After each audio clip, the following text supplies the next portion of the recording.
அனைவருக்கும் வணக்கம். நம்ம இப்போ எந்த வீடியோ பற்றி பார்க்க போகிறோம் அப்படின்னா, ரீசெண்டாக லாக்அப் டெத், அதாவது அஜித்குமார் என்கிற ஒரு நபரை வந்து விசாரணைங்கிற பேரில் வந்து போலீஸார் அடித்து இறந்துடுறாரு. இதுதான் இப்போ தமிழ்நாட்டையே வந்து ரொம்ப வந்து ஷாக்கிங்கான இருக்க விஷயம். இது மாதிரி தொடர்ச்சியாக வந்து அங்கொன்றும் இங்கொன்றும் நடந்துக்கிட்டே தான் இருக்குது. இது வந்து விசாரணைங்கிற பேரில் எல்லை மீறி போயிடுறாங்க. போலீஸார் வந்து விசாரணைங்கிற பேரில் எல்லை மீறி போய் அவங்க வந்து இறக்குற அளவுக்கு சூழ்நிலை பேருங்கிறது தான் உண்மை. கோர்ட்டும் சரி மிகப்பெரிய அளவில் கண்டிச்சிருக்கு. நம்ம தமிழ்நாட்டு முதலமைச்சர் ஸ்டாலின் அவர்களும் உடனே அதை அரெஸ்ட் பண்ணி அந்த அம்மாட்டையும் அவங்க தம்பிகிட்டையும் அதை ஃபோன் பண்ணி பேசி ஆறுதல் சொல்லி அவங்களுக்கு என்னென்ன தேவையோ பண்ணி கொடுத்து உடனே விசாரணை ஆரம்பித்து பண்ணிக்கிறது. உடனே இந்த விஷயங்கள்லாம் ஆரம்பித்து வந்து பாராட்டக்கூடியது தான். ஆனால் இது மாதிரி விஷயங்கள் தொடர்ந்து நடக்கிறத நம்ம கண்டிப்பாக நிறுத்தியே ஆகணும். இல்லைன்னா என்னன்னா இது இன்னும் அதிகமாகிட்டே தான் போகும். இதில் என்னன்னா யார் அதிகமாக பாதிக்கப்படுறாங்கன்னா அப்பாவி ஜனங்கள் தான் பாதிக்கப்படுறாங்க. எல்லாம் யோசிச்சு பார்த்தீங்கன்னா வெளிமனைகள் மக்களும் அப்புறம் வந்து காசு இல்லாதவர்களும் ஏழை மக்களும் தான் வந்து இது மாதிரி அதிகமான மரணங்களில் இன்வால்வ் ஆவாங்க.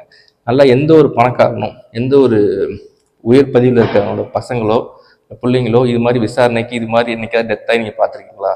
அவங்களுக்கு விசாரணையே வேற மாதிரி நடக்கும். ஸோ இதுலேயே ஒரு வேறுபாடு இருக்கு இல்லையா? அதனால காசு இருக்கிறவனுக்கு ஒரு மாதிரி விசாரணையும் காசு இல்லாதவனுக்கு ஒரு மாதிரி விதமான விசாரணையும் பண்ணுறது வந்து இன்னுமே நாட்டில் நடந்துக்கிட்டு தான் இருக்குது. இதுதான் அந்த நாட்டோட கேவலம் கொடூரம்னு கூட சொல்லலாம். என்ன காரணம், இது மாதிரி அப்பாவி ஜனங்கள் அவன் தப்பே பண்ணிக்கிட்டுமே, தப்பு பண்ணியிருக்கானோ இல்லையோ, நீ விசாரணை பண்ணுறது ஓரளவு தான் எப்படி விசாரிக்கணும் அப்படி தான் விசாரிக்கணும்.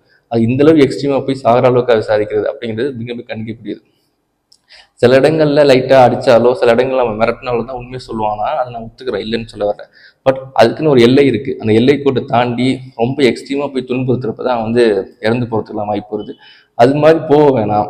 நீ உண்மையை வர வைக்கிறதுக்கோ இல்லை வந்து ஏதோ ஒன்று ப்ரூவ் பண்ணுறதுக்காண்டி அவன் உயிரை பறித்து தான் நீங்கள் அது மாதிரி பண்ணணுங்கிறது வந்து ரொம்ப ரொம்ப தவறானது. இதில் வந்து நிரூபிக்கவே முடியல இல்லையா? நிரூபிக்கவே முடியாமல் அவன் வந்து அவன் உயிர் எடுக்கிறதுங்கிறது ரொம்ப ரொம்ப தவறான விஷயம். ஏன்னா அந்த குடும்பத்தினர் ரொம்ப பாதிக்கப்படுவாங்க. ஏன்னா அவங்களாம் வந்து நீங்கள் இந்த ட்ரீட் பண்ணுற விதம் அடிக்கிற விதத்திலே தெரியுது. அவங்கள அடித்தாலோ அவங்கள கேட்டாலோ யார் வந்து நம்ம என்ன கேட்க போகிறா அப்படிங்கிற ஒரு அதிகாரம், இந்த அதிகார திமிரு தான் வந்து என்ன பண்ணுறது அப்படின்னா அந்த மக்கள் மேலே ஒரு கொடூரமான தாக்குதல் வந்து ஏற்படுறது காரணமாக இருக்குது. ஸோ இதெல்லாம் வந்து நம்ம இன்னும் கொஞ்சம் ரிஃபார்ம் பண்ணி கொண்டு வந்து விசாரணையை கரெக்டாக கவனிக்கணும். ஒழுங்காக பண்ணுறாங்களா, இல்லை வந்து சட்டப்படி போகுதா, இல்லை வந்து அதிகாரத்தை பயன்படுத்தி ரொம்ப எக்ஸ்ட்ரீம் போகிறாங்களா அப்படிங்கிறத அரசு வந்து இனிமேட்டு வந்து ரொம்ப கூர்ந்து கவனித்து இனிமேல் தவறுகள் இது மாதிரி நடக்காத மாதிரி நம்ம பார்த்துக்கணும்.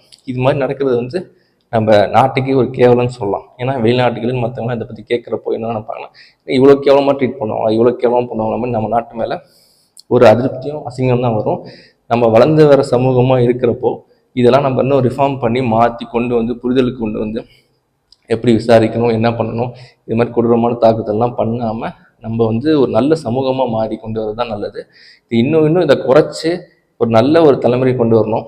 இதை இனிமேல் நடைபெறாமல் அந்த அரசு வந்து ரொம்ப கூர்ந்து கவனித்து அதுக்கான நடவடிக்கை எடுத்து ரிஃபார்ம்ஸ் கொண்டு வரணுங்கிறது என்னுடைய தாழ்மையான வேண்டுகோள். நன்றி, வணக்கம்.